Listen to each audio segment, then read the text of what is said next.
Hey everyone, it's FinalRound and my name is Jordan and welcome to Thursday's slate. We just have a couple of games still pending Bucks props. I'm filming this the day before. I'm assuming they're still holding out because of Giannis and Dame's status, but it looks like they're both going to be doubtful for this game, which is crazy. If the Bucks are able to pull it off on the road and then Giannis and Dame are able to play, that'd be crazy.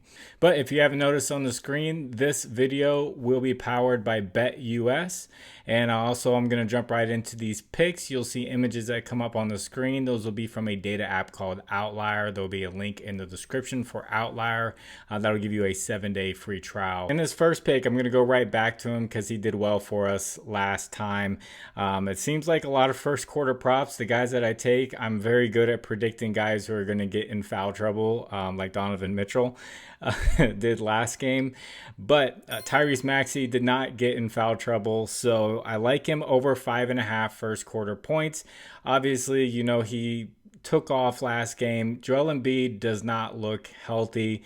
Tyrese Maxiell had to score 11 points in that first quarter last game. Joel Embiid did not get off to a fast start. They're going to be back at home in a must-win situation.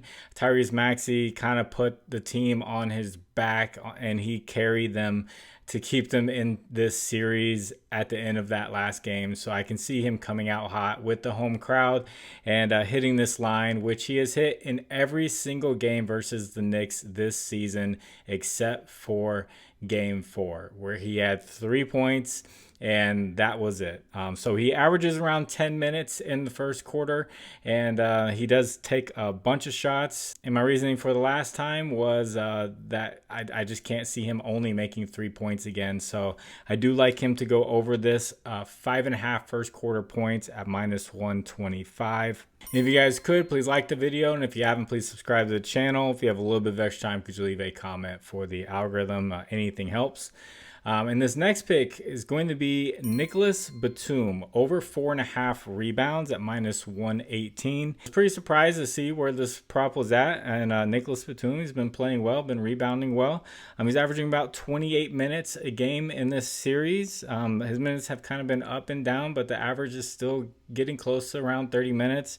A solid role player, and you'll see his rebounds have been going up every single game in this series. And he's averaging around 10 rebound chances in this series as well. So when it comes to rebound chances, players usually get around half of them. It's an exceptional game when they get near all of them. So you'll see he's had some pretty nice games there, but we need him just get about half of these rebound chances that he's getting, and he should go over this line for -118. I don't hate it. And then speaking of rebounds, this is just a worry of mine for Knicks and Knicks fans. Tom Thibodeau, you know how he is. He has been playing his main role players 40 plus minutes for most of the season, or at least the second half of the season. And now when it comes to the playoff time, he has been playing them a lot. Just almost too much. Like Josh Hart did not come off the floor last game, and it started to show with his 3-point shooting. I was considering under his 3 points made. It's at 1.5, and he's made like 1 3-pointer in the past couple of games. But I do think eventually in this series, the longer it goes, the worse it's going to be for the Knicks. The more they're going to miss shots due to tired legs. And that is going to open up rebound opportunities for guys like Nicolas Batum. And I just worry about the players, honestly. I don't want anyone to get injured due to Tom Thibodeau yet again. If you don't know his history with Derrick Rose, I just don't want to see anyone get injured because they're playing too much. But that's going to lead into my next pick, a guy who was getting the 40-plus minutes, but now has really fallen out of that rotation as one of the main guys, and he's lost some trust with Tom Thibodeau. And that's going to be Dante Exum, under 11.5 points at -106. If this was a few months ago, you would think that'd be crazy to take his under because he was hitting like 20-plus points in most games.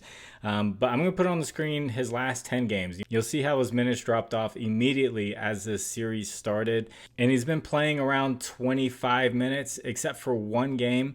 He played 37 minutes and he went over in that that one game, but he just has not been shooting well. I don't know if the minutes caught up to him. I know OG Anunoby has his minutes are going up and up and up due to his shooting percentage. His shooting percentage is actually pretty good. But if you take a look at Dante DiVincenzo over the last 3 games, shot 29%, 27%, and 30% from the field. If he's able to just go to Philadelphia and then just get hot out of nowhere, then that sucks. But the read here is that he is just cold and tired legs. So I'm looking for him to get around 25 minutes, looking for a lot of pressure to be on him when he takes his shots, and looking for him to go under here yet again. Now, I do want to shout out my partner that you've been seeing on the screen for this video. This video is powered by BetUS. They have kind of a crazy deposit match. That's one of the main reasons why I decided to partner up with them, just to show you guys this. They're matching 125% of your deposit, up to $2,500 for your first 3 deposits. So you're getting a deposit match of 125% 3 different times, up to $2,500. I think that is just absolutely insane on their part, and I will have a link in the description, and I'm going to put one in the pinned comment for you guys just to check that out if you want to check out BetUS. And then this next pick, like I said, I don't have any Bucks lines, but I do have some Pacers lines. This one's going to be kind of a gut feeling pick. I'm going to go with Tyrese Haliburton over 2.5 3-pointers made at -135.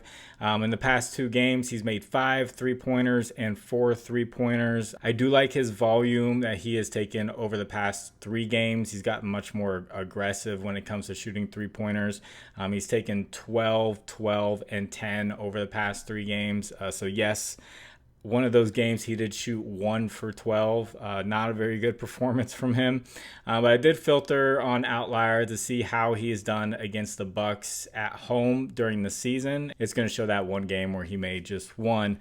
But I was surprised to see during the regular season when he played at home against the Bucks, he made 5 3-pointers in every single game, just except for that one game where he shot 1 for 12. So gut feeling says he's going to take around 10 again, and we just need him to shoot 30% from the field. So I'll take the over on that for Tyrese Haliburton. In this next one, I know a lot of people don't like role players, especially in the playoffs, but this one was just kind of mind-boggling to me, and I'm just going to put it up here just to show you guys. Ben Shepherd over 3.5 points, and this isn't a first quarter prop. This is a total game prop. 3.5 points at -120. He's averaging around 17.5 minutes a game. He doesn't take too many shots in that time frame. Takes about 4, and he makes around 2, and some of them are 3s. And actually, a lot of them are 3s per game, and gets to the free throw line every once in a while. And he's been killing this line over the past 4 games, so I was just surprised to see a guy. I thought it was first quarter prop when I first saw it, but he clearly doesn't have a first quarter prop. So I don't know how long this one's going to last here. Maybe it gets bumped up, but also you can take a look at his points, rebounds, and assists. It's at 7.5 for -110. He's gone over in every single game this series.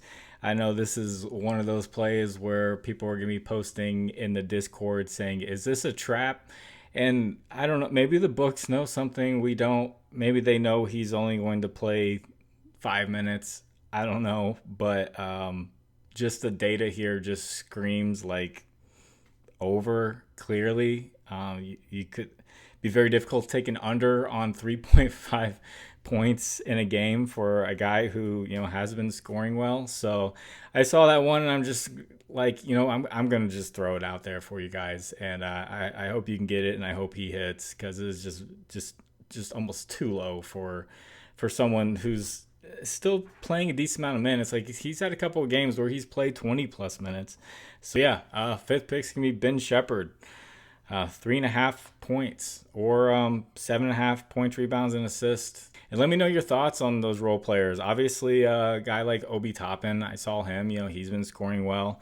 I could easily just throw him in here as a pick. It was really a lot of the Pacers players in general. The main guys, like Miles Turner, Haliburton, and Siakam, their lines are high. And then when it comes to these role player guys like Nimhard and Toppin and Shepherd, their lines seem low, and you could easily take the over on point, rebounds, and assists, or just points on guys like Shepherd, Nimhard. All those guys, their lines are just really low, and they play at a fast pace and they score a lot, and they just seem like good plays. I'd be interested to hear your guys' thoughts on who you're taking. I know there's someone in the Discord who took Obi Toppin points the first time around, and he hit it, and then he just doubled up on it the next game, and I'm talking like thousands of dollars. And this dude just has steel in the lower midsection of his body to take Obi Toppin. And then if he did it again, I don't know if he did it again the next game, but he would keep hitting. Let me know your thoughts on those role players for the Pacers, and if you are taking them or if you just think they're a trap and you're staying away from them. So I do have a Discord. Link is in the description. You can hop on in there. I did have someone come back and comment and say all the Discord is a bunch of people screaming and yelling at each other. So my reply to that is, during the day when the games are not going on, it is very calm. People are showing their research, putting in plays that they like, asking if other people like it, putting their slips up, seeing if anyone would have any critiques. And it's nice and calm.